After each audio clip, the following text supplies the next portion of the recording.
C'est le podcast MLB de The Free Agent.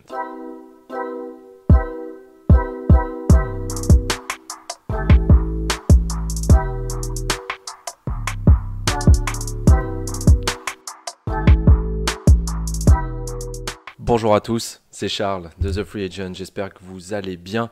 Aujourd'hui, on va parler un petit peu de MLB parce que oui, même si c'est le lockout, il y a quand même des choses à dire. Et en particulier sur toutes les négociations qui ont eu lieu et qui vont avoir lieu pour cette fameuse convention collective que chacun espère avoir de son côté, être plus favorable pour les uns que pour les autres, et pour pouvoir enfin reprendre une vie normale, une vie de baseball à partir du mois de février, mi-février, avec le début du spring training.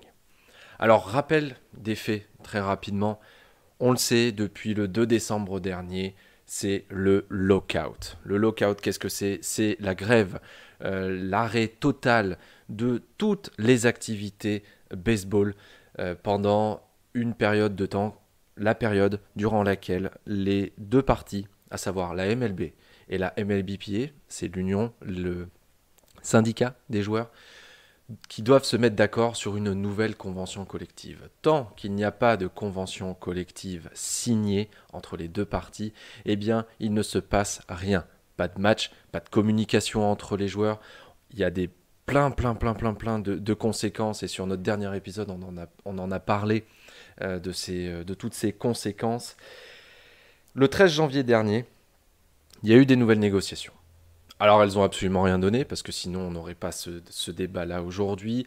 La MLB et les propriétaires ont fait de nouvelles propositions, notamment financières, qui n'ont absolument pas plu à l'union des joueurs, qui l'ont trouvé même assez irrespectueuse envers eux, et qui ont donc prolongé le lockout.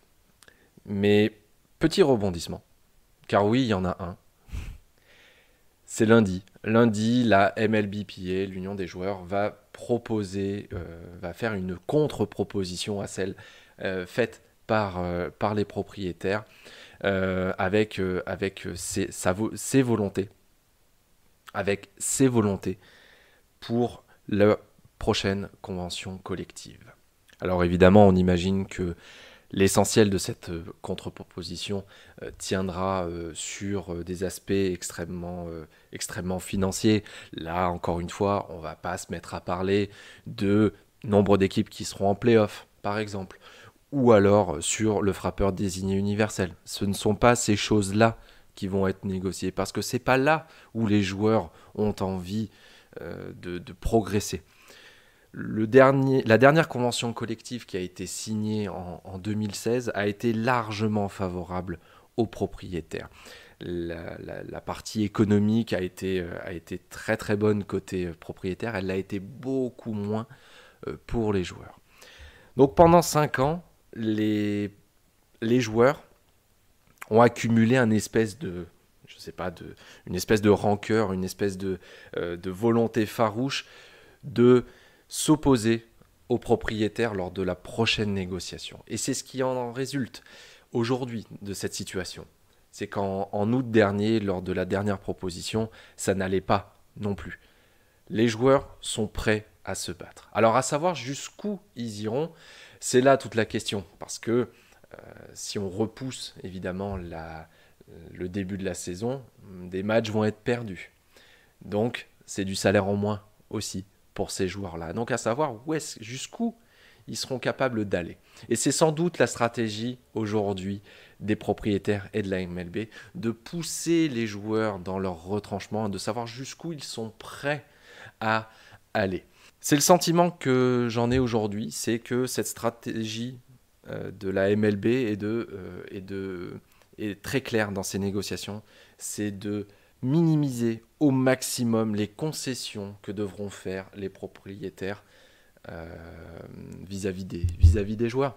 Cette stratégie de verrouillage de la part du bureau du commissaire, elle semble conçue autour d'un seul et même objectif, minimiser le montant que les propriétaires doivent abandonner, les concessions qu'ils devront faire. Si en tant que propriétaire, vous attendez jusqu'à la dernière minute, on se place de leur côté, on repousse l'échéance petit à petit, eh bien, on peut s'attendre à ce que les joueurs peuvent perdre patience, soient prêts à abandonner certains points de leur ordre du jour. Et donc, in fine, de ne pas donner plus que nécessaire à un instant T et repousser toujours plus le moment où effectivement eh bien, il faudra passer à la caisse.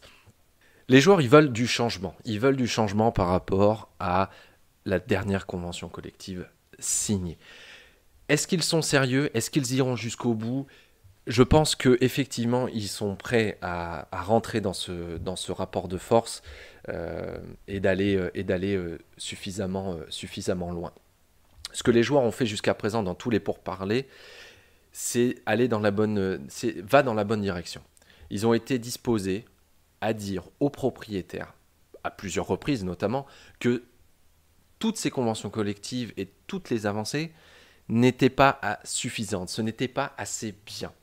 Et il convient de noter qu'en temps réel, ce qu'il se passe lorsque les joueurs choisissent une autre voie, celle du conflit, vraiment, eh bien, la MLB et les propriétaires ont répondu par le lockout. Et on se souvient, Robert Manfred avait notamment qualifié ce lockout de défensif vis-à-vis des attaques assez fortes de la part de l'union des joueurs. Ça ne veut pas dire forcément que les joueurs ne vont pas ou ne devraient pas tout quitter par rapport à leur position, mais aucune des deux parties ne s'est approchée d'une proposition de fond. Il n'y a rien eu vraiment entre ces deux parties qui se renvoient systématiquement la balle et qui restent extrêmement campés sur leur position. On est sur une espèce de guerre de tranchées où personne ne veut céder du terrain, vraiment jusqu'à la dernière minute. Mais les joueurs ont au moins été directs avec leur message. Nous avons besoin de plus que ce que la Ligue et les propriétaires sont prêts à nous offrir. Leur position est claire. De l'autre côté, la MLB aussi est claire. Pour elle, la Ligue soutient souvent qu'elle apporte en fait les changements que les joueurs veulent ou voudraient avoir. Les joueurs veulent que les jeunes soient mieux payés. Eh bien, on vous a fait une proposition. Mais comment est-ce que vous pouvez être encore malheureux avec la proposition qu'on vient de vous faire? C'est un peu cette position-là que la MLB tient en ce moment. Alors la MLB a en effet fait des propositions qui abordent techniquement des domaines comme la rémunération des jeunes joueurs. Mais dans la plupart des cas, sinon dans tous, ces concessions ont été minimes et parfois à la limite presque du ridicule et presque de dire non mais si c'est vraiment juste pour nous donner ça, franchement c'était peut-être pas la peine de faire ce genre de proposition. Et puis ces propositions elles sont rarement faites de manière isolée. La MLB va pas juste proposer on propose que les jeunes joueurs soient payés plus tôt dans leur carrière. Ils vont proposer ça en disant on accepte ça. Par contre, il faut que vous, de votre côté, vous acceptiez telle ou telle proposition aussi de notre part, ou alors de renoncer à certaines propositions. Et jusqu'à présent, les packages de la Ligue sont venus avec des compromis qui, selon les joueurs, finiraient par aggraver la situation dans l'ensemble ou ne l'amélioreraient pas de manière significative sur du moyen ou sur du long terme. Par exemple, l'une des raisons pour lesquelles les joueurs n'aimaient pas la proposition qui a été faite par la MLB au mois d'août dernier, qui était d'instituer un plancher salarial. Donc c'est pour expliquer assez rapidement, c'est un minimum de masse salariale à avoir par les franchises. Et l'union des joueurs souhaiterait que si une franchise n'atteint pas ce plafond minimum, ce plancher minimum, c'est pas vraiment le plafond, c'est le plancher minimum de salaire, de masse salariale, eh bien, il y aurait des pénalités. Comme fonctionne dans l'autre sens la luxury tax. Mais cette proposition de plancher salarial, elle comportait des modifications aussi dans la luxury tax qui auraient gravement entravé la free agency. Les propriétaires avaient proposé de relever légèrement le seuil de la luxury tax tout en augmentant simultanément les pénalités en cas de dépassement de cette luxury tax. Donc, en clair, on ne pourra pas payer autant des joueurs au risque de dépasser cette luxury tax et donc de devoir payer des pénalités. Et sur la question de faire payer davantage les jeunes joueurs, de les payer davantage, la MLB continue de proposer de payer les joueurs selon une formule qui, à court terme, pourrait rapporter un petit peu plus d'argent aux joueurs, mais sacrifierait également le processus d'arbitrage salarial. Vous savez, c'est ce mécanisme qui permet aux jeunes joueurs draftés de pouvoir passer devant un arbitre pour avoir une revalorisation salariale. Aujourd'hui, cela est fait à partir de 3 ans de temps de service complet et 5 ans. L'union des joueurs souhaitait que un jeune joueur puisse passer à partir de 2 ans devant l'arbitrage pour pouvoir avoir un salaire plus élevé.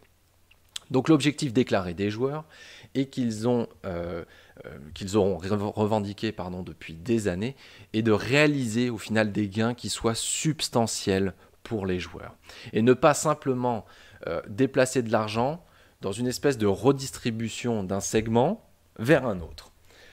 Maintenant, à ce stade, les joueurs demandent toujours sans aucun doute un petit peu plus forcément que ce qu'ils espèrent ou pensent recevoir. C'est le principe d'une négociation, hein. On commence un petit peu plus haut pour avoir finalement un montant plutôt raisonnable. Mais la MLB de son côté a dit clairement qu'elle ne touchera pas au domaine clé où des changements peuvent rapporter très rapidement beaucoup d'argent. Donc l'accès à la free agency et le temps d'arbitrage, mais également le partage des revenus que touche la MLB.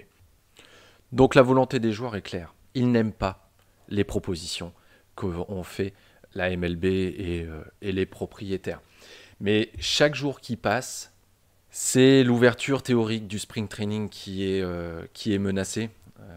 On est à 3 semaines à peu près de l'ouverture de ce sprint training. Et plus les jours passent, et moins on a de chances de voir un sprint training qui débutera à temps. Et donc, de fait, un opening day le 31 mars qui potentiellement n'aurait pas lieu. Donc des matchs et une ouverture de saison repoussée, des matchs annulés, et donc des pertes à la fois pour les joueurs, mais aussi pour les propriétaires, parce que c'est de la billetterie qui ne rentrera pas dans les caisses de la franchise. Alors, est-ce que les joueurs, la MLB, les propriétaires, le sport en général, le baseball en général, peut se permettre de voir sa saison 2022 débuter plus tardivement, avec moins de matchs, comme ça a pu l'être en 2020, avec les circonstances qu'on connaît, le Covid, et une saison à seulement 60 matchs? Eh bien pour moi, non. Le baseball ne peut pas se permettre, et la MLB ne peut pas se permettre de voir les négociations et cette guerre d'ego au final, parce que c'est ça ce dont on parle. C'est une guerre d'ego, ce sont deux camps qui sont, et je le répète encore une fois, qui sont campés dans leur position, dans cette guerre de tranchées où non, on ne cédera pas. C'est le premier qui cédera, qui verra son accord, qui verra l'accord pour lui. Au final, sa perception de l'accord complètement faussée. 2020, seulement 60 matchs, des pertes colossales, plus de 8 milliards de dettes accumulées pour les franchises, des pertes de revenus de quasiment 4 milliards de dollars, billetterie, produits dérivés, tout ce que vous pouvez acheter quand vous allez au stade, ça a été de la perte.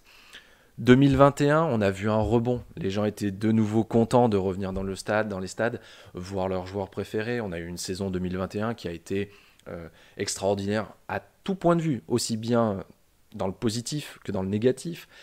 On a eu un très beau champion avec les Braves, à qui on ne donnait pas une seule chance au mois de juillet dernier. On a eu cette histoire de substances collantes avec les fouilles des lanceurs par les arbitres, où ça avait viré complètement au burlesque quasiment. On a eu une très bonne saison 2021. On abordait la saison 2022 avec aussi beaucoup d'attentes. Vous qui nous écoutez, moi qui certes là a sa casquette de journaliste, mais qui a aussi sa casquette de fan et qui a envie que le 31 mars il y ait des matchs de baseball, qu'il y ait de l'action, qu'on ait des home runs, qu'on ait des strikeouts, qu'on ait des excellents jeux. On a envie de tout ça. Mais aujourd'hui, tout ça est menacé parce que personne ne semble vouloir faire de compromis. Alors oui, un deal, notamment une convention collective qui va durer pour une certaine période, elle doit avoir la même perception de chaque côté. Si un des deux camps se sent lésé, on est en train juste de repousser, et ça a été le cas du coup avec les différentes conventions collectives qu'on a eues depuis plusieurs années.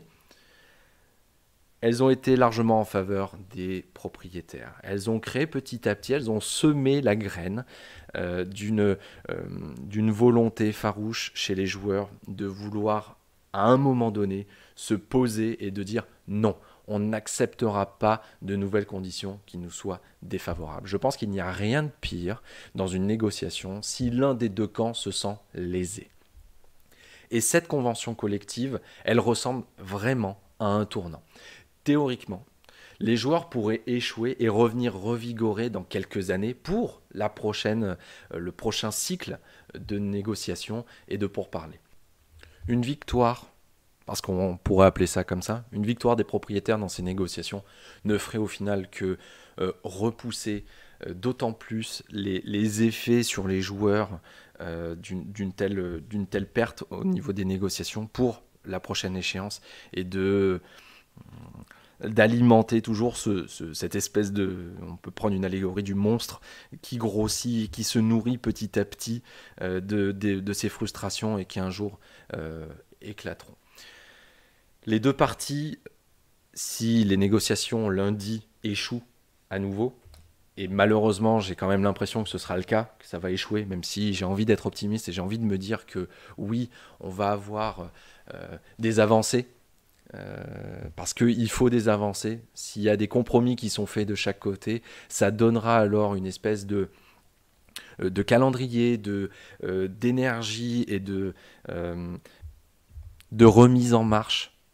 Voilà, je pense que c'est le bon mot, de remise en marche du baseball de manière générale. Si ce n'est pas le cas, il faudra s'attendre à de vives critiques. Robert Manfred, on le sait, il n'est pas populaire chez les fans. Ça ne pourrait qu'accroître cette frustration aussi de la part des fans de voir leur saison 2021 repoussée parce que faute d'un accord. C'est pas très optimiste, je m'en rends compte, mais c'est probablement le cas, c'est probablement ce qui risque effectivement de se passer le lundi prochain. Ça a plein de conséquences et je pense à des joueurs qui sont en pleine réflexion sur leur avenir par rapport aussi à leurs blessures, de savoir comment ils peuvent revenir à leur meilleur niveau. On a des joueurs qui aujourd'hui sont agents libres et donc qui n'ont pas de franchise. On pense à Freddie Freeman, on pense à Carlos Correa, qui sont aujourd'hui parmi les joueurs les plus convoités de cette free agency. Mais on va attendre lundi. On va espérer que lundi, les deux parties se disent oui, effectivement, cette proposition, il y a du mieux. On peut peut-être travailler dans ce sens.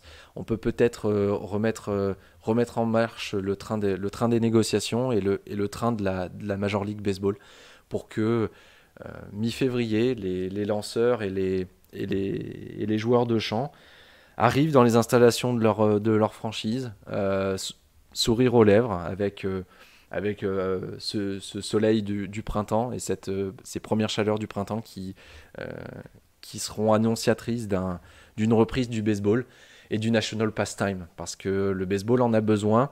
Le baseball n'est pas dans une très bonne dynamique aux États-Unis. Il perd de plus en plus d'audience, plus en plus de fans, notamment chez les jeunes, se tournent vers la NFL, la NBA, le soccer aussi, qui ont plus d'attrait aux yeux des jeunes.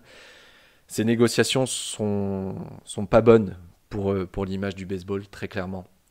Donc messieurs, je vous en prie, que ce soit Monsieur Manfred ou l'union des joueurs, mettez-vous d'accord. On a besoin d'un accord rapidement pour qu'on puisse revenir à des choses normales et que le 31 mars, on est du baseball et on est les images qu'on a eues, par exemple, au 1er avril 2021 avec cette image magnifique de Miguel Cabrera qui frappe son home run sous la neige.